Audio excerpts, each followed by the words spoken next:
Good evening, friends. As we are knowing, we are studying the company accounts. Okay. In the first lecture, already we have seen the basic introduction of company. Basic introduction about companies. What is company? What are the features of the company? What is shares? ठीक है ना? And after shares, the types of share capital and the meaning of various share, different share capital. Getting all these things already we have discussed in the lecture number 1. Today we are going to study types of shares. Types of shares. First of all, we will understand there are two types of shares. First one is preference shares and second one is equity shares. Okay, types of shares under shares, types of shares. Okay, my dear students, first one is preference share and second one is equity share. Under preference share are those type of shares which get the preferential right. Preferential right about the preference shares I have discussed in the subject commerce videos. Okay, resources of fund. I have explained very clearly. If you want to see and you want to understand, then you can go in the playlist of commerce class 12th ISC. Okay, you can go and see that videos about the preference shares. But I am only revising the preference shares in a very short way. Okay, so preference shares are those type of shares which get the preferential right. Preferential right means a definite percentage of profit they will get in the case of loss. First, ठीक है ना? मतलब अगर if the company is getting loss, then they will receive the amount definite percentage of profit. ठीक है ना? They will receive. First condition. Second, in the case of winding up means समापन, जब कंपनी को खत्म करेंगे, ठीक है ना? In the case of winding up, the preference share will be paid before the equity share. Getting you what? So in preferential right means what? These are the preferential right to whom I am talking about. Okay, so preferential right, clear? So these preferential right, those who get, that is called preference shares. And if we are talking about equity shares, which is not preference shares, that is called equity shares. जो preference share नहीं है वो बाकी जितने भी shares हैं वो क्या है? Equity shares है. तो दो टाइप के शेयर्स होते हैं, पहला प्रेफरेंस शेयर और इक्विटी शेयर. प्रेफरेंस शेयर्स के बहुत सारे टाइप हैं, convertible, non convertible, redeemable, irredeemable, cumulative, non cumulative, participating, non participating. तो क्या है, इन सब सारी चीजों को आप जाके अच्छे से समझ लीजिएगा. टाइप्स में ऑलरेडी मैं इन सब चीजों को डिस्कस कर चुका हूं. ओके, तो यहाँ पे मैं discuss types of preference share नहीं करूंगा. ओके, तो इस चीज को हम देखेंगे बाद. अब हम बात करते हैं क्या, method of issuing shares. Methods of issuing shares, कैसे कंपनी शेयर्स इशू करती है. Methods of issuing shares. Methods of issuing shares. Okay, company तीन तरीके से शेयर इशू कर सकती है. क्या? एट पार, एट प्रीमियम,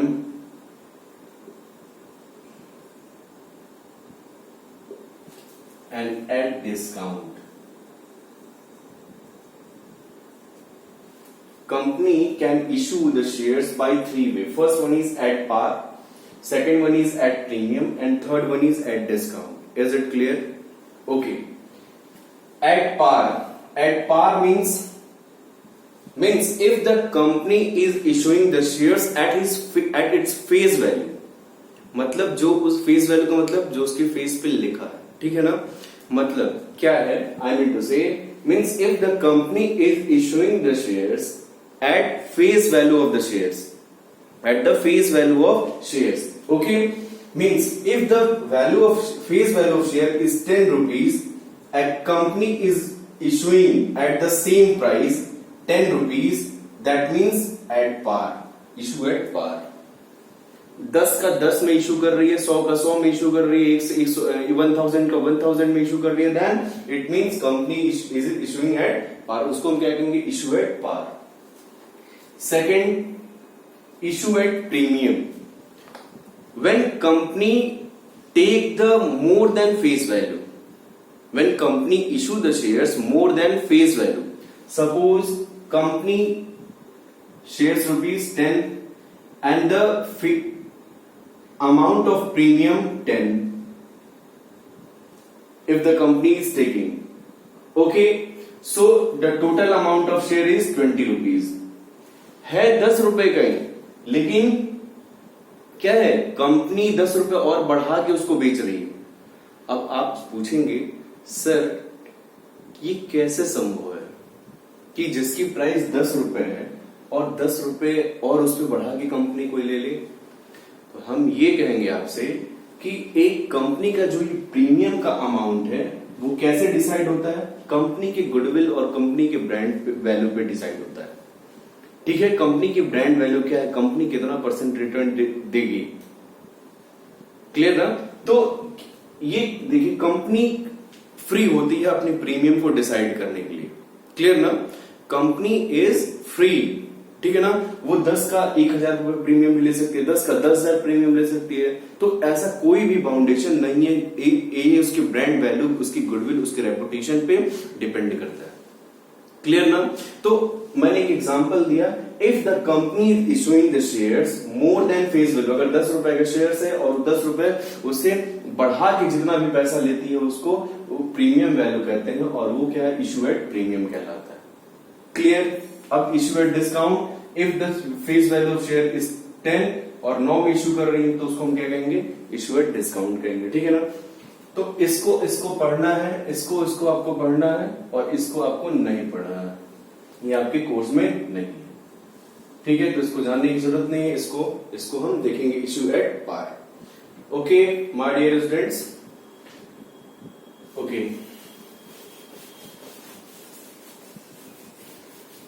अब इसके बाद हम क्या पढ़ेंगे, ये मैथड्स हो गया. मैथड्स के बाद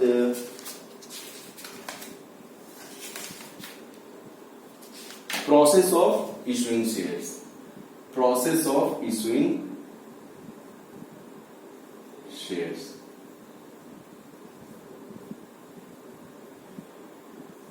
कभी टॉपिक भूल जाता है, ठीक है. Process of issuing shares, process of issuing shares में क्या है, कंपनी कैसे शेयर को इशू करती है. तो कल मैंने जैसे बताया था आपको, क्या, first of all issue of prospectus. क्या करती है company, issue of prospectus. After this share application. After share allotment, after share first call, and after share second and final call. Okay, ये कॉल बड़े हो सकता है कंपनी के needs के अकॉर्डिंग. अब देखिए, कोई कंपनी है 1000 शेयर्स इशू कर रही है, 1000 शेयर्स, एक की वैल्यू शेयर्स की 10 रुपीज ईच, 10 रुपीज है, ठीक है ना. ध्यान से समझिएगा. तो प्रोसेस क्या है, प्रोसेस ऑफ इशूइंग शेयर्स. पहले कंपनी क्या करती है, प्रोस्पेक्टस इशू करती है मार्केट में, प्रोस्पेक्टस. ओके, इससे लोग ये जानते हैं कि हम, कंपनी बताती है कि आपको ये शेयर्स क्यों खरीदने चाहिए. जैसे when you go to take admission in a school, in a college, then you purchase a prospectus for the application. Means whatever application money is determined by the institutions और the company you pay, then आप क्या करते हो, आप उसको खरीद के apply करते हो. तो सेम काम आप यहां करते हो. क्या आप उस प्रोस्पेक्टस को खरीद के देखते हो, तो उस प्रोस्पेक्टस में बताता है, वो स्कूल बताता है कि आपको why should you take admission in this school, क्यों आपको एडमिशन में लेना चाहिए उस स्कूल से। तो प्रोस्पेक्टस को हम समझने के लिए हम ठीक उसी को एग्जांपल मैंने इसलिए दिया क्योंकि बच्चे अक्सर इस चीज को समझते हैं, बच्चे जाते हैं, खरीदते हैं और फिर उसको देखते हैं, वाह उसके मैगजीन से लगता है कि, या उसके जो प्रोस्पेक्टस से लगता है कि ये स्कूल इतना बढ़िया है, ये सुविधाएं, ये फैसिलिटी, ये टर्म्स कंडीशन, ये लाइब्रेरी, ये हॉस्टल है, ये फलान है, मतलब ये सब सारी चीजें वो स्कूल में बताता है। तो आप मोटिवेट होते हो कि यार हमको इस स्कूल में एडमिशन लेना चाहिए। क्लियर ना? तो प्रोस्पेक्टस भी कंपनी अपने सारा डिटेल बताती है, सब कुछ बताती है, रिटर्न क्या रहा, बैकग्राउंड में किस किस बिजनेस करते, सब कुछ एवरीथिंग प्रोस्पेक्टस में अपना चीजों को बताती है। तभी एक इन्वेस्टर्स मोटिवेट होता है और उसको खरीदता है तो वो अप्लाई करता है, शेयर अप्लाई करता है, मीन्स पैसा देता है, शेयर एप्लीकेशन। फिर जब शेयर अप्लाई कर देता है तो कंपनी उसको शेयर अलॉट करती है, मतलब देती है शेयर्स, लो भैया तुम शेयर्स ले लो, ठीक है ना। फिर कहती है, फिर कंपनी जो बचा पैसा रहता है वो फर्स्ट कॉल पे मांगती है और उसको सेकंड कॉल पे फिर मांगती है, ठीक है ना। अब देखो आप कहेंगे कि सर ये कंपनी का पैसा 10 रुपए है, कंपनी इसको तो एक बार में भी ले सकती है। यस, कंपनी उसको एक बार में भी ले सकती है, लेकिन कंपनी अपनी जरूरतों के मुताबिक पैसे लेती है, ठीक है ना। अब जैसे मान लीजिए कोई कंपनी है एबीसी लिमिटेड, कोई कंपनी है क्या, एबीसी लिमिटेड, ठीक है ना। अब मान लीजिए if any company is issuing 1000 shares of ₹10 each, if the companies require ₹10,000, क्या होगा, तुरंत मिल जाएंगे कंपनी को। लेकिन वो पैसा जाके, अब छोटा मोटा अमाउंट नहीं होता है, ये तो मैंने आपको एग्जांपल के लिए तौर पे समझा रहा हूं, लेकिन ये अमाउंट बहुत बड़ा होता है। तो वो अमाउंट जाके क्या होता है, वो बैंक अकाउंट में पड़ा रहता है, उसका ऑप्टिमम यूटिलाइजेशन कंपनी नहीं कर पाती है। तो लोगों से पैसा लेना ही कंपनी का काम नहीं है, लोगों को जो पैसा लगाया उसको रिटर्न देना भी कंपनी का एक बहुत बड़ी जिम्मेदारी हो जाती है, क्योंकि उसकी क्या, उस रिटर्न से उसकी ब्रांड वैल्यू बनती है। क्लियर ना? तो अब देख रहे होंगे, तो 1000 शेयर्स पे कंपनी को मान लीजिए बहुत सारे लोगों ने अप्लाई किया, तो कंपनी जैसे 10,000 मिलेंगे उसको, 1000 शेयर इशू कर दिए, ₹10 मतलब कितने मिलने वाले, 10,000। लेकिन कंपनी क्या करती है, इस 10,000 को बहुत छोटे छोटे टुकड़ों में कई बार में लेती है। क्यों? क्योंकि वो इस 10,000 के अमाउंट को एक बार में उसका ऑप्टिमम यूटिलाइजेशन नहीं कर पाएगी। क्लियर ना?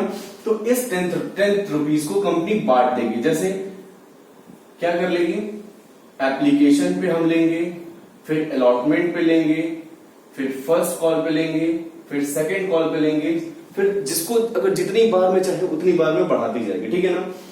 एप्लीकेशन अलॉटमेंट तो कंफर्म रहेगा, first call and second call ये कंपनी के नीड के according third call, fourth call, fifth call, six call बढ़ सकता है, ठीक है ना। लेकिन normally in the questions, in the numerical, in your books क्या है, फर्स्ट एंड सेकंड कॉल पे ही कंपनी करती है, इससे ज्यादा नहीं कॉल करती। ओके, तो 10 रुपीज मान लीजिए, ₹2 यहाँ पे है, ₹3 यहाँ पे है, ₹2 यहाँ पे है, ₹3 यहाँ पे, ठीक है ना। तो 2 3 5 2 7 3 10, देखिए ₹10 है, लेकिन ₹2 ही ले रही है। 1000 मतलब 2000 यहाँ कलेक्ट करेगी एप्लीकेशन पे, प्लस 3000 यहाँ कलेक्ट करेगी अलॉटमेंट पे, प्लस 2000 यहाँ पे कलेक्ट करेगी first, plus 3000 here will collect. Okay, अब देखिए टोटल 10,000 ले रही है, लेकिन क्या हुआ, बांट के ले रही है। क्यों? क्योंकि इस पैसे का अलग अलग अच्छे से यूटिलाइजेशन करके ज्यादा से ज्यादा अमाउंट ऑफ रिटर्न कमाए और फिर अपने शेयर होल्डर्स को भी दे।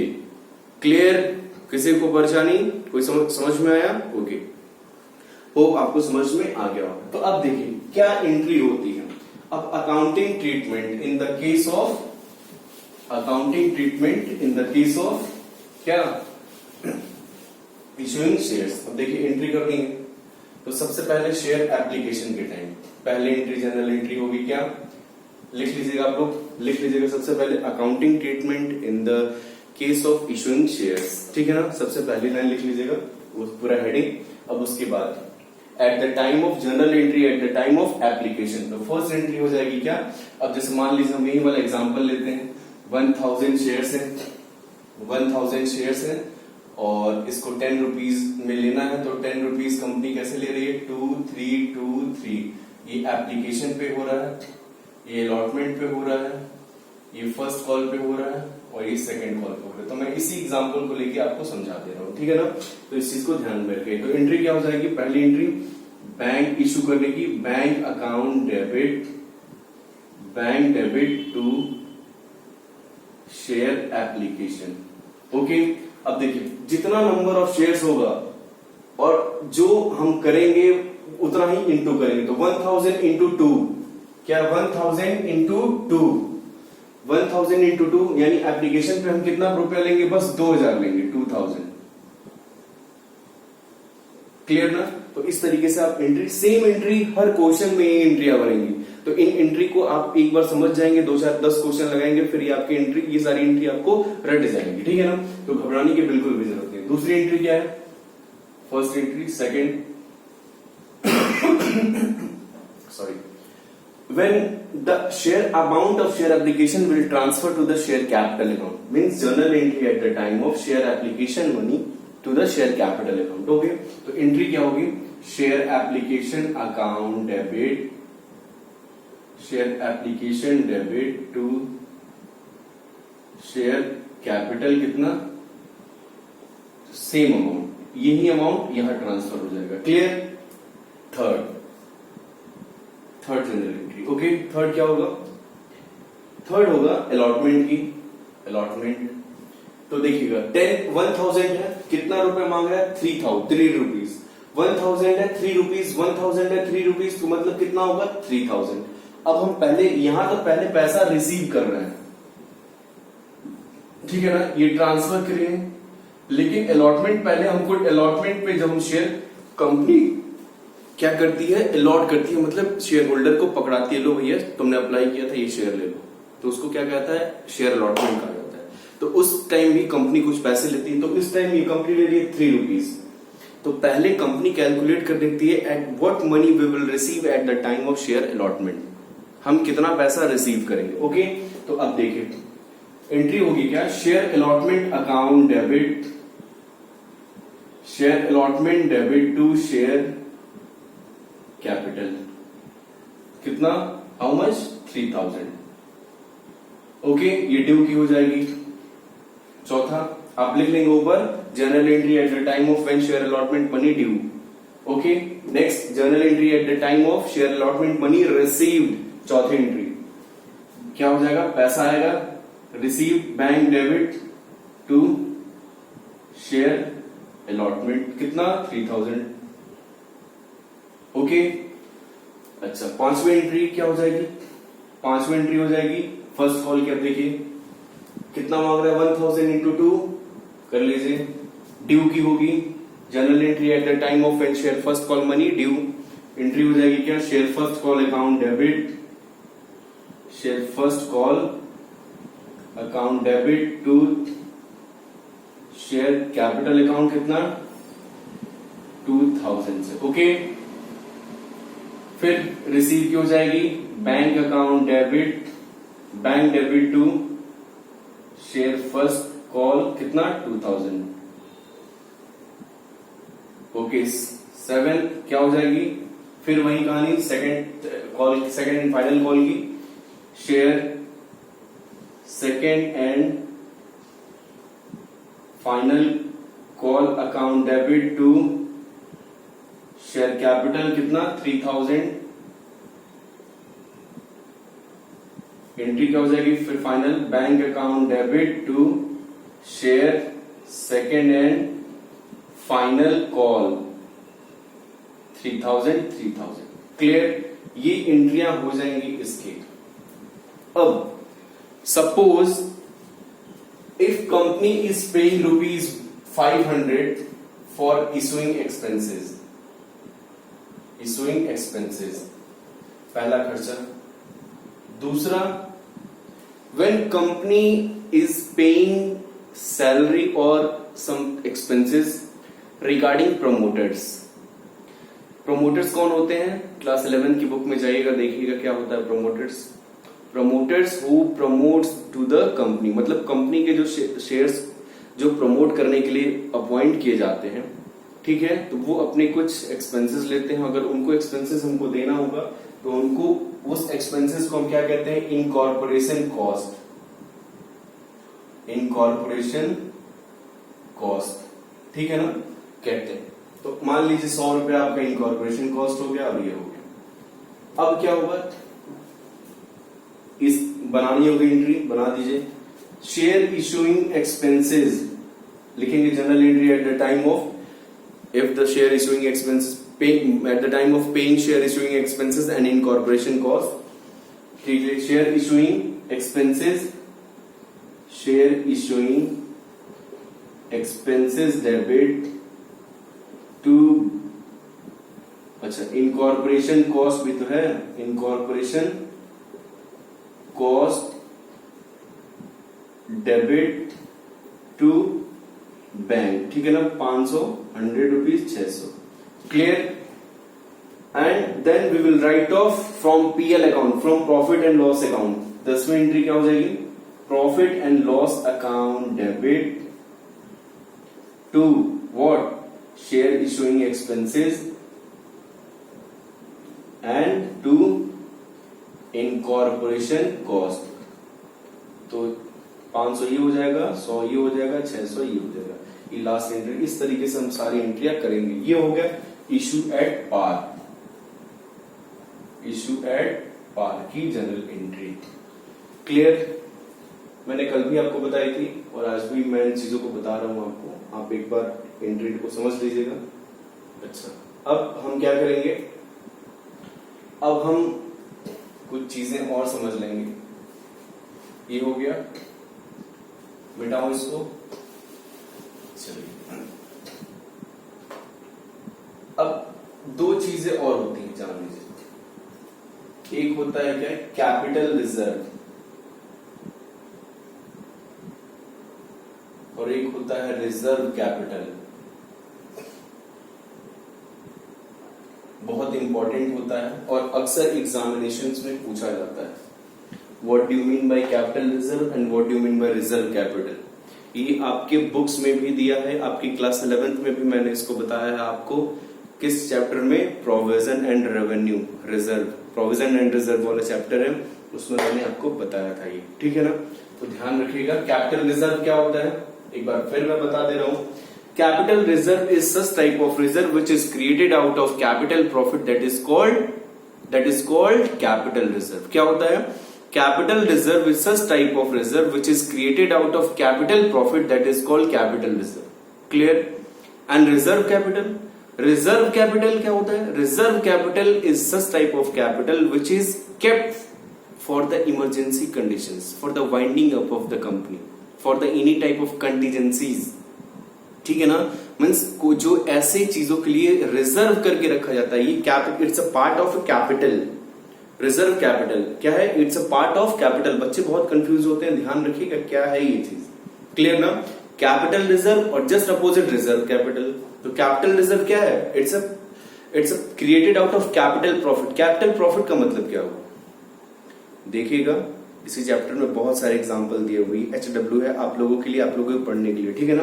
किन किन से चीजों से निकलने के लिए हम किसको कैपिटल प्रॉफिट कहेंगे और किसको रेवेन्यू प्रॉफिट कहेंगे। इन चीजों को मैंने क्लास 11 में ऑलरेडी बता चुका हूं, ठीक है ना। तो ये capital reserve and reserve capital का मतलब समझ में आ गया। एक चीज और हो गया, preliminary expenses. Preliminary expenses, preliminary expenses, preliminary expenses are those type of expenses. क्या मैंने बोला, ध्यान से सुनिएगा। Preliminary expenses are those type of expenses which incurred at the time of establishment of the company, establishment or starting of the company। मतलब जब हम company को स्टार्ट करते हैं, when we establish any type of organizations, then we have to pay some expenses. So whatever expenses we incurred at the time of establishment or installations, that is called preliminary expenses, और उसको हम PL से, security premium reserve से right of करते हैं। तो ये चीज आपको समझ में आ गई। कल हम पढ़ेंगे क्या, शेयर इशूड एट प्रीमियम, और उसके कुछ क्वेश्चंस देखेंगे, ठीक है। आप लोग इस चीजों को ध्यान से नोट करके आगे से क्वेश्चन लगाना स्टार्ट करिए, और फिर हम प्रीमियम के क्वेश्चंस को कल देखेंगे, ठीक है। For today thank you very much. Hope आपको ये वीडियो अच्छे से समझ में आया होगा, एंड अगर आया है तो प्लीज लाइक करिए, शेयर करिए, सब्सक्राइब कर दीजिए, ठीक है। और थोड़ा सा मेरे हौसले को बढ़ा दीजिए, क्यों, चैनल को लाइक करके। Okay, for today thank you very much.